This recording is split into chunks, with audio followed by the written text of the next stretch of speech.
పదు, ఒకరి ప్రాణం తీయాలని చూసిన మనిషి తన ప్రాణం పనంగా పెట్టే స్థాయికి వచ్చాడు అంటే తను మారిపోయాడనడానికి ఇంతకు మించిన ఎగ్జాంపుల్ ఏముంటుంది చెప్పు? నిజమే బావా. పైగా రిషిని నేను మొదటి నుంచి చూస్తూనే ఉన్నాను కదా. తనేదో అపార్థం వల్ల అక్క మీద కోపం పెంచుకున్నాడు, కానీ తన అసలు క్యారెక్టర్ ఇదే. అందుకే ధైర్యంగా పక్కన నిలబడ్డాను. లేదంటే అప్పుడే ఆవిడ దూరం పరిగెత్తేదాన్ని.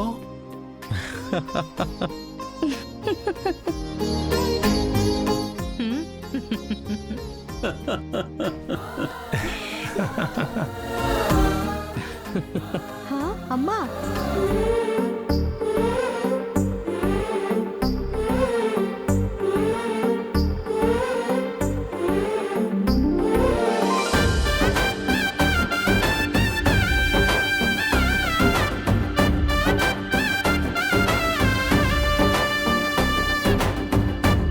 వదినా, నన్ను క్షమించు వదినా. అఖిల, ఏంటిది?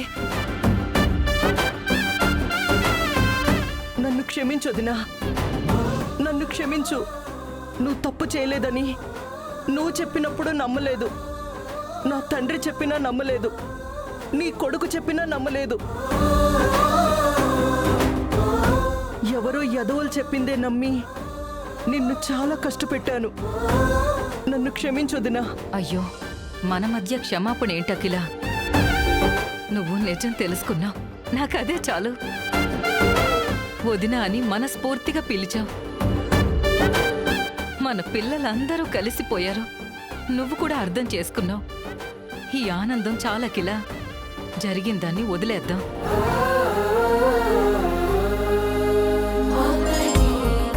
అవును శారదా, అచ్చం నువ్వు నీ భర్త భార్గవ్ నాయుడులాగే చెప్పావు.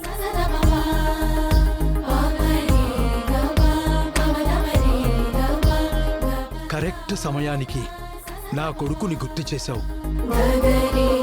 ఈరోజు నా కొడుకు భార్గవ నాయుడు ఏ లోకాన ఉన్నా మనల్ని చూస్తూనే ఉంటాడు.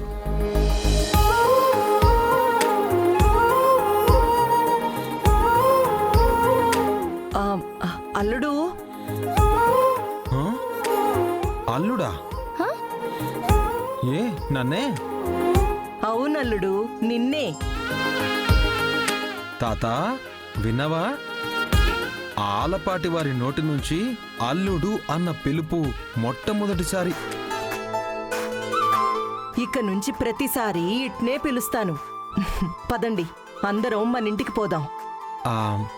ఏమనుకోకత, అందరం ఆ ఇంటికి పోవడం కాదు గాని నువ్వు కూడా ఇక్కడే ఉండిపో, సరిపోతుంది.